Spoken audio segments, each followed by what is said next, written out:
Assalamualaikum warahmatullahi wabarakatuh. Perkenalkan, nama saya Imam Fakih Masduki. Saya adalah mahasiswa Sistem Informasi dengan NIM 240001607. Saat ini saya sedang menjalani ujian akhir semester untuk mata kuliah Kepemimpinan dan Manajemen Organisasi yang diampu oleh Bapak Rahmat Rian Hidayat. Tugas UAS kali ini adalah berupa analisis sebuah studi kasus yang berjudul pengembangan infrastruktur IT di perusahaan inovasi digital. Dalam video ini saya akan menjelaskan inti dari studi kasus serta beberapa pertanyaan yang diberikan secara singkat dan jelas. Pertama, saya akan menjelaskan penjelasan tentang studi kasusnya. Perusahaan inovasi digital ialah perusahaan teknologi yang berencana mengembangkan infrastruktur IT untuk meningkatkan efisiensi dan produktivitas operasional. Proyek besar yang akan dijalankan adalah penerapan sistem baru yang mencakup aspek-aspek penting, yaitu pertama, perhitungan BEP. Perusahaan perlu mengetahui titik impas investasi mereka agar proyek ini bisa memberikan keuntungan. Yang kedua adalah anggaran IT. Penyusunan anggaran mencakup perangkat keras, perangkat lunak, dan juga pemeliharaan. Yang ketiga adalah pemilihan vendor. Memastikan vendor yang dipilih itu mampu untuk memberikan solusi yang tepat. Yang keempat adalah perubahan IT. Manajemen perubahan IT adalah untuk memastikan implementasi atau penerapan sistem baru berjalan dengan lancar. Yang kelima adalah keamanan informasi, melindungi data perusahaan dari ancaman cyber yang dapat mempengaruhi keberhasilan proyek. Melalui analisis studi kasus ini, saya mencoba untuk menjawab 10 pertanyaan, mencakup aspek teknis, manajerial, dan strategis. Oke, soal pertama yang ditanyakan untuk UAS kali ini adalah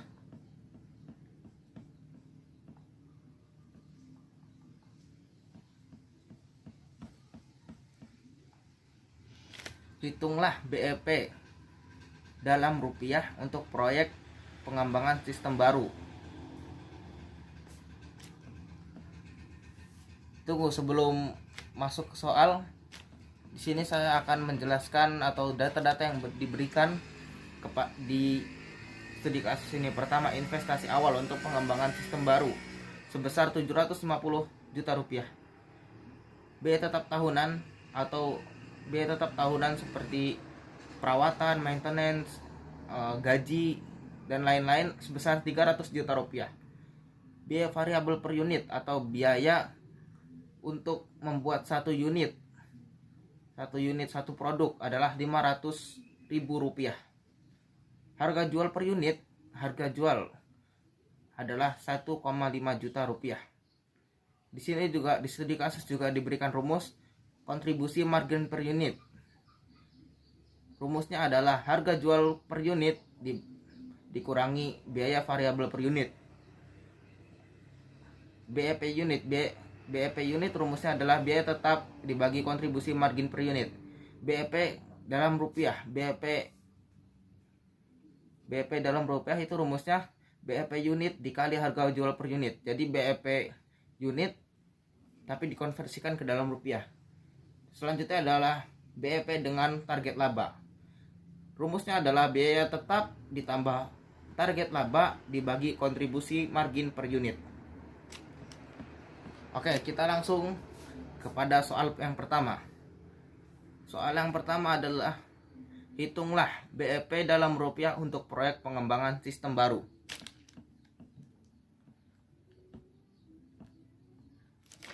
Pertama kita harus tahu dulu kontribusi margin per unitnya adalah berapa.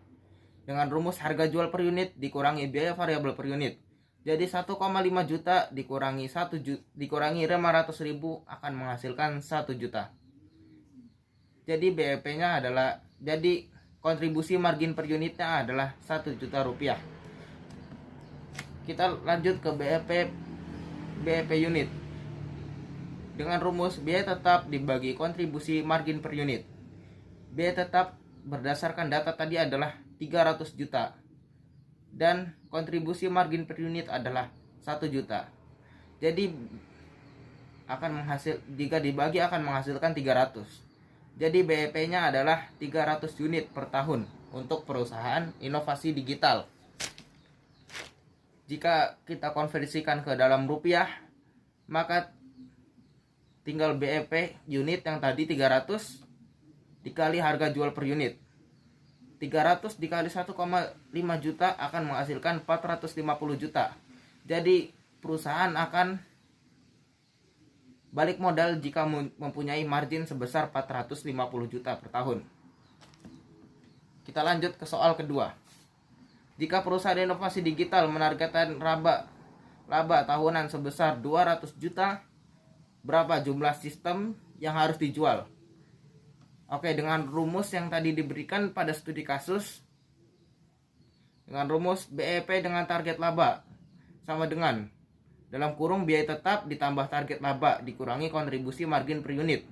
Jadi biaya tetapnya itu ada 300 juta dan target labanya 200 juta dibagi kontribusi margin per unit yang pakai rumus tadi yang di awal adalah 1 juta.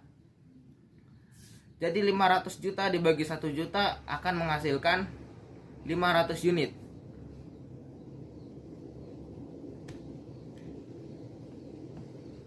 Oke, kita lanjut ke soal ketiga. Apa saja sih komponen anggaran yang harus dipertimbangkan oleh perusahaan inovasi digital dalam menyusun IT budgeting untuk tahun fiskal mendatang? Yang pertama, ada perangkat keras atau hardware. Yang kedua, perangkat lunak. Perangkat lunak ini seperti kalau yang bayar biaya bulanan itu juga perlu dipertimbangkan perangkat lunak. Biaya training karyawan agar karyawan dapat beradaptasi dengan sistem baru. Yang keempat adalah biaya implementasi maupun instalasi. Jadi biaya penerapannya dan instalasi awal itu harus diperhatikan. Bisa juga perusahaan inovasi digital mengundang konsultan IT yang berpengalaman gitu. Itu juga perlu dipertimbangkan untuk biaya implementasi maupun instalasi awal. Maintenance itu perawatan, pemeliharaan itu juga harus diperhatikan oleh perusahaan inovasi digital. Keamanan informasi ini sangat penting dan sangat krusial. Pencadangan dan pemulihan data seperti biaya pencadangan dan pemulihan data, seperti biaya penyimpanan cadangan di data center maupun di cloud storage, dan hal lain-lain. Dan yang terakhir adalah hal lain-lain. Termasuk di sini adalah biaya listrik, AC, semuanya. Yang soal keempat adalah buatkan rencana anggaran IT mencakup perangkat keras, perangkat lunak, pelatihan, dan pemeliharaan dengan total anggaran sebesar 1 miliar rupiah dalam form Excel. Jadi bisa dilihat nanti di sini perangkat keras itu kategori perangkat keras, deskripsi pembelian server, komputer, perangkat jaringan, penyimpanan data. Estimasi biayanya ada di 400 juta rupiah. Kategori kedua, perangkat lunak, lisensi OS, aplikasi bisnis, perangkat keamanan sebesar 300 juta rupiah. Yang ketiga adalah pelatihan karyawan untuk menggunakan sistem baru. Ini harus diperhatikan juga, sebesar 200 juta rupiah estimasinya. Pemeliharaan atau maintenance, biaya pemeliharaan perangkat keras atau perangkat lunak dan keamanan informasi sebesar 100 juta rupiah. Oke, kita lanjut ke soal kelima. Jelaskan proses IT procurement yang harus dilakukan oleh perusahaan inovasi digital untuk memilih vendor yang tepat. Untuk memilih vendor yang tepat, pertama perusahaan harus mengidentifikasi kebutuhan. Kebutuhannya apa nih? Kebutuhannya apa dulu? Dia identifikasi perusahaannya. Langsung. Yang kedua adalah menyusun rencana pengadaan. Membuat rencana pengadaan yang mencakup anggaran, waktu, dan lingkup kebutuhan, menentukan metode pengadaan. Yang ketiga adalah pencarian dan identifikasi vendor. Mengidentifikasi calon vendor yang potensial melalui riset, rekomendasi, atau daftar vendor terpercaya. Membuat daftar pendek vendor yang memiliki reputasi baik dan kemampuan teknis yang relevan. Nah, selanjutnya adalah dari soal keempat ini, jawaban dari soal keempat ini adalah penyusunan dan distribusi request for proposal atau disingkat RFP. Perusahaan harus menyusun dokumen RFP yang mencakup kebutuhan spesifik, persyaratan teknis, dan anggaran. Membagikan RFP kepada vendor yang ada di daftar pendek. Jadi tadi habis dicari, dianalisis, bikin daftar pendek. Nah, baru dikasih penyusunan dan pendistribusian request for proposal, baru dikasih RFP-nya. Langsung habis itu langkah selanjutnya adalah mengevaluasi proposal. Mengevaluasi proposal berdasarkan kriteria, harga, pengalaman, kualitas layanan, dan kepatuhan terhadap persyaratan teknis. Melibatkan tim teknis dan manajemen memberikan penilaian terhadap setiap proposal. Jadi proposal itu harus dievaluasi. Langsung selanjutnya adalah demonstrasi dan uji coba. Meminta vendor untuk memberikan demonstrasi. Jadi perusahaan harus meminta vendor untuk memberikan demonstrasi untuk produk atau layanan mereka. Melakukan uji coba untuk memastikan kompatibilitas dan fungsionalitas sesuai kebutuhan perusahaan. Jadi nggak asal. Negosiasi kontrak. Yang sehabis didemonstrasi, baru perusahaan harus mengadakan negosiasi dengan vendor. Bernegosiasi dengan vendor terkait harga, syarat, ketentuan jangka waktu, serta dukungan purna jurnal. Memastikan semua poin kontrak sesuai dengan kebutuhan perusahaan yang diatur secara jelas. Setelah semuanya, baru perusahaan harus menyeleksi vendor. Memilih vendor berdasarkan nilai evaluasi yang tadi semuanya. Negosiasi harus dipertimbangkan. Langsung keputusan kepada vendor yang terpilih dan yang tidak terpilih. Jadi milih mana vendor yang dipilih, mana yang tidak. Setelah diseleksi, baru penandatanganan kontrak. Jadi kontrak ditandatangani. Setelah itu adalah implementasi atau penerapan dan pemantauan.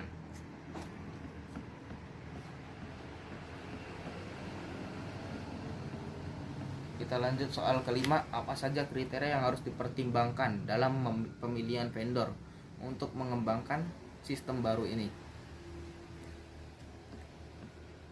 Pertama adalah pengalaman dan reputasi vendor. Ini jelas ya. Kalau reputasi vendor sebelumnya buruk, dan di perusahaan sebaiknya menghindari.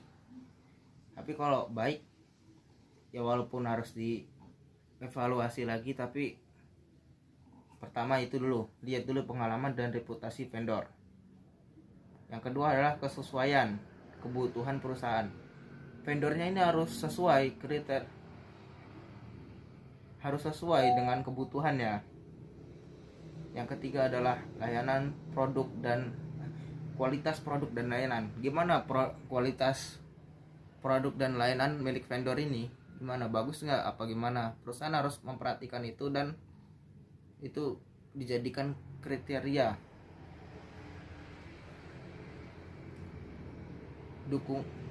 Selanjutnya adalah dukungan dan layanan purna jurnal. Perusahaan harus memastikan bahwa vendor memiliki atau menyediakan layanan purna jurnal. Perusahaan harus memastikan nih di mana vendor punya layanan purna jurnal nggak yang mencakup pelatihan, pemeliharaan, dan dukungan teknis. Perusahaan juga harus memperhatikan harga dan nilai. Harganya gimana, nilainya gimana. Perusahaan inovasi digital perlu mengidentifikasi itu. Selanjutnya adalah kemampuan teknologi dan inovasi.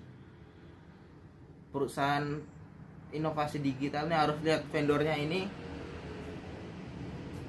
mampu nggak secara teknologi dan inovasi agar kedepannya dia bisa sama-sama melangkah maju gitu. Memiliki potensi besar nggak di depannya dia vendornya ini. Kepatuhan terhadap regulasi ini jelas karena di Indonesia ini ada regulasi yang mengatur. Jadi vendornya ini taat nggak sama aturannya. Kalau nggak taat nanti bisa jadi malah nanti perusahaan yang kena atau gimana, malah masalah lah pokoknya nanti. Makanya di sini harus diperhatikan di awal. Fleksibilitas dalam kontrak. Perusahaan harus memeriksa ketentuan yang tercantum dalam kontrak seperti fleksibilitas, perubahan kebutuhan, dan juga terminasi kontrak. Perusahaan juga harus menawarkan perjanjian tingkat layanan atau SLA. Perusahaannya harus menawarkan perjanjian tingkat layanan atau SLA yang jelas dan terukur. Yang G adalah buatlah soal selanjutnya. Soal ke-6. Buatlah proses flow chart IT Chain Management untuk perusahaan inovasi digital yang mencakup langkah-langkah mulai dari permintaan perubahan hingga implementasi evaluasi perubahan. Oke.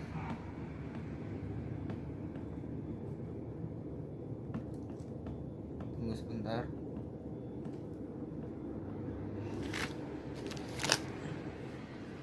Bisa dilihat di sini. Saya bacakan.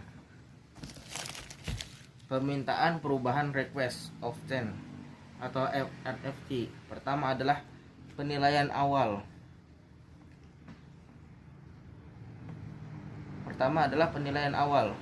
Permintaan perubahan ini jadi proses flow-nya, bagaimana perubahannya ini prosesnya. Pertama, permintaan perubahan dilakukan penilaian awal untuk menilai kelayakannya. Jadi dinilai dulu, ini layak ke buat diubah. Yang kedua adalah analisis dampak. Menganalisis dampak dari perubahan terhadap sistem operasional dan pihak terkait. Jadi perusahaan inovasi digital itu perlu menganalisis apa sih dampaknya, kenapa sih ini, kenapa, harus tahu kenapa. Langsung setelah itu keputusan persetujuan perubahan oleh para atasan. Jika disetujui maka dilanjutkan ke perencanaan penerapan atau perencanaan implementasi. Jika tidak maka kembali ke permintaan perubahan yang di awal tadi atau diberhentikan. Kita lanjut jika iya. Jika iya, perencanaan implementasi atau perencanaan penerapan. Membuat rencana penerapan termasuk jadwal, anggaran, dan tanggung jawab. Jadi semuanya harus terencana. Rencana penerapannya, jadwalnya kapan, anggarannya berapa, dan tanggung jawabnya punya siapa. Yang selanjutnya adalah pelaksanaan perubahan. Perubahan diterapkan sesuai dengan rencana yang telah dibuat. Rencana yang tadi, perencanaan implementasi tadi dilaksanakan pada tahap ini. Setelah pelaksanaan ada evaluasi pasca implementasi, menilai keberhasilan perubahan dan dampaknya terhadap sistem secara keseluruhan. Evaluasi, perusahaan perlu mengevaluasi apa dampaknya, bener gak dampak yang tadi dianalisis. Nah, selanjutnya adalah komunikasi dan dokumentasi. semua langkah dan hasil perubahan didokumentasikan. Yang langkah terakhir adalah mendokumentasikan dan pihak terkait diberi informasi, seperti vendor dan lain-lain diberi informasi tentang ini. Lanjut ke soal ketujuh. Buatlah tabel matriks raci yang terlibat dalam IT Chain Management di inovasi digital, sertakan peran-peran yang terlibat pada proses sesuai pada studi kasus tersebut. Pertama, siapa aja yang berperan? Pertama ada PM atau Project Manager. Adalah seseorang yang mengelola sebuah proyek secara keseluruhan dan dia juga memastikan proyek tersebut berjalan dengan semestinya. Yang kedua adalah ada IT team. Pembagian di bagian melaksanakan, menganalisis, mengimplementasikan dan juga evaluasi teknis. Yang ketiga adalah CCB atau Chain Control Board. Ia bertugas meninjau dan juga memberikan persetujuan akan perubahan yang diajukan. Yang keempat ada end user atau end user ini berperan memberikan umpan balik terhadap perubahan dan juga menjadi pengguna akhir untuk sistem, seperti karyawan atau siapalah, pokoknya end user, pengguna terakhir yang menggunakan nanti sistemnya. Vendor ini berperan sebagai pendukung proses teknis terkhusus untuk perangkat keras dan lunak dari pihak ketiga. Adapun racinya adalah pertama, permintaan perubahan. Yang responsibel adalah IT team. Project manager itu accountable. CCB atau Chain Control Board itu ada di consulted dan end user ada di informed dan vendor juga di informed. Sedangkan analisis dampak, project manager ada di responsible, sedangkan IT team ada di accountable, CCB ada di consulted, end user ada di informed, vendor ada di consulted. Selanjutnya adalah keputusan persetujuan. PM atau project manager ada di C, IT team C, CCB A, end user I, vendor juga I. Selanjutnya adalah perencanaan implementasi atau perencanaan penerapan. PM project manager ada di responsible, IT team ada di accountable, CCB ada di consultant, end user ada di informed, vendor ada di responsible. Kenapa vendor ada responsible? Karena vendor juga ikut berperan di sini. Selanjutnya, pelaksanaan perubahan. Yang pelaksanaan perubahan, PM sendiri di sini menjadi responsible dan IT team menjadi accountable, CCB menjadi consulted, end user menjadi informed, vendor menjadi responsible lagi. Yang terakhir adalah evaluasi. Siapa yang mengevaluasi? Evaluasi pasca implementasi. Pertama adalah PM, dia berperan sebagai responsible, IT team accountable, CCB consulted, end user consulted, dan vendor informed. Oke, raci responsible itu adalah pihak yang bertanggung jawab secara langsung ya dia terhadap tugas tersebut.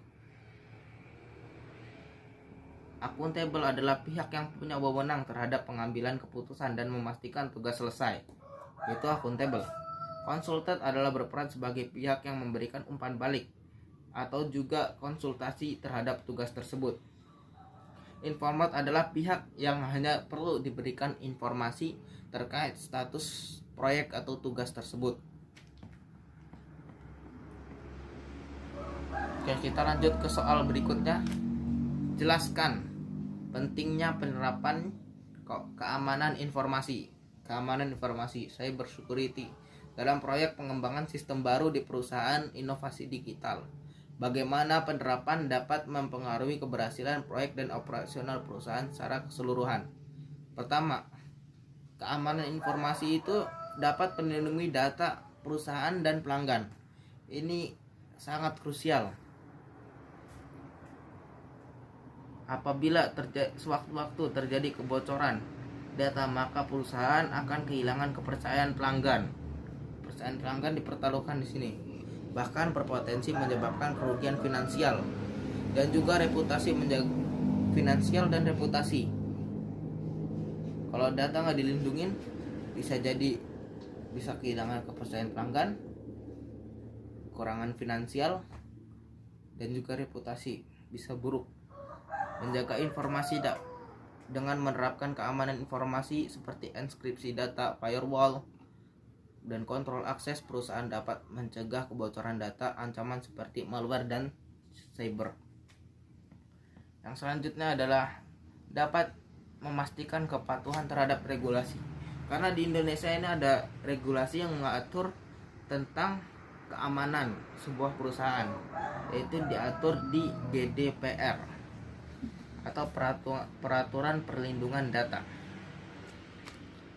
Selanjutnya adalah tentang keamanan informasi ini mendukung keberhasilan sebuah proyek.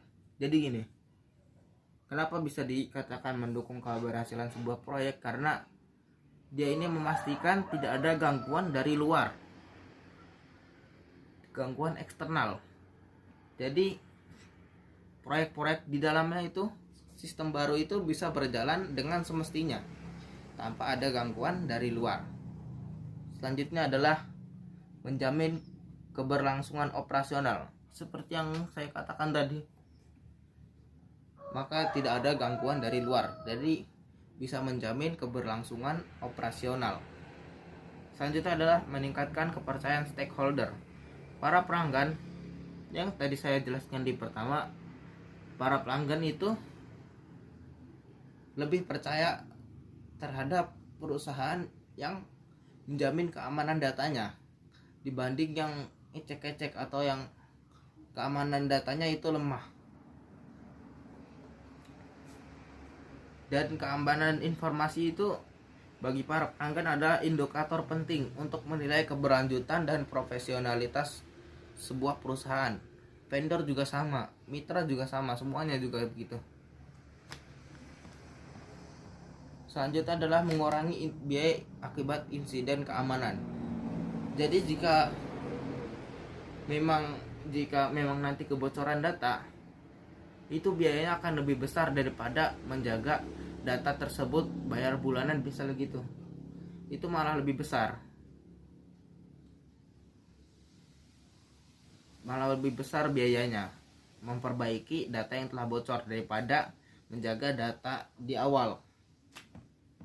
Dengan langkah-langkah keamanan informasi yang baik, perusahaan dapat memastikan keberhasilan proyek pengembangan sistem baru dan melindungi operasional dari gangguan yang tidak diinginkan. Soal terakhir adalah sebutkan dan jelaskan beberapa langkah keamanan informasi yang dapat diterapkan oleh perusahaan untuk melindungi data dari ancaman. Pertama, ini sebutkan dan jelaskan langkah keamanan informasi, langkah-langkahnya yang dapat diterapkan oleh perusahaan untuk melindungi data dari kebocoran dari ancaman. Pertama, enkripsi data. Jadi perusahaan ini kalau mau aman harus pakai enkripsi data. Jadi yang cuma megang kunci deskripsinya aja yang bisa mengakses datanya gitu.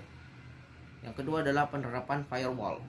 Firewall ini kita untuk mengontrol lalu lintas jaringan dan memblokir akses tidak sah dan ancaman eksternal. Penerapan gunakan firewall perangkat keras atau perangkat lunak. Selanjutnya adalah pengelolaan akses kontrol. Membatasi akses berdasarkan peran dan kebutuhan dengan autentikasi multifaktor MFA. Terapkan less privilege untuk minimalkan resiko. Selanjutnya adalah backup data secara berkala. Jadi perusahaan harus, untuk menjaga keamanan ini, harus membackup data secara berkala. Bisa menggunakan contoh pendekatan 321, 3 salinan, 2 media, off 1 offsite. Nah, selanjutnya adalah penerapan sistem pendeteksi intrusi. Memantau. Perusahaan harus memantau aktivitas jaringan untuk mendeteksi dan mencegah ancaman secara real time. Selanjutnya adalah pelatihan kesadaran keamanan untuk karyawan. Bukan hanya sistemnya saja yang harus diperbaiki, namun karyawannya juga perlu diberikan bimbingan terhadap keamanan ini. Jika karyawannya sadar, maka tidak akan seperti pegawai negeri yang dulu itu, kebocoran data. Selanjutnya adalah audit keamanan dan pengujian penetrasi. Melakukan audit simulasi untuk menemukan dan memperbaiki kerentanan. Jadi sistem kita ini harus diaudit, atau ya bisa jadi diserang dulu, tapi bukan nama hackernya, biar tahu kita celahnya di mana nih sistem kita. Kalau udah tahu kan kita tinggal menutup celah itu. Pembaharuan sistemnya juga harus diperbarui. Mengelola patch perangkat lunak secara rutin untuk menutup celah keamanan. Selanjutnya adalah kebijakan keamanan informasi, menyusun kebijakan tentang pengelolaan data perangkat dan respon insiden. Yang terakhir adalah keamanan berlapis, menggunakan berbagai mekanisme seperti firewall yang tadi saya sebutkan, antivirus, MFA secara terintegrasi. Kesimpulan yang bisa diambil dari analisis kasus kali ini adalah mengenai berbagai aspek yang dibahas dalam 10 pertanyaan yang diajukan. Setiap pertanyaan telah dijawab dengan mengacu pada teori, data, dan argumen yang relevan, sehingga penjelasan yang terstruktur dan logis. Analisis ini juga menekankan pentingnya pendekatan kritis dan memahami kompleksitas permasalahan yang terdapat pada studi kasus, serta bagaimana solusi atau rekomendasi yang diberikan dapat diaplikasikan secara praktis. Melalui proses ini, saya telah memperoleh wawasan baru mengenai topik yang dianalisis, sekaligus memperkuat kemampuan saya dalam berpikir analisis. Sekian dari saya, Imam Fakih Mas Duki. Assalamualaikum warahmatullahi wabarakatuh.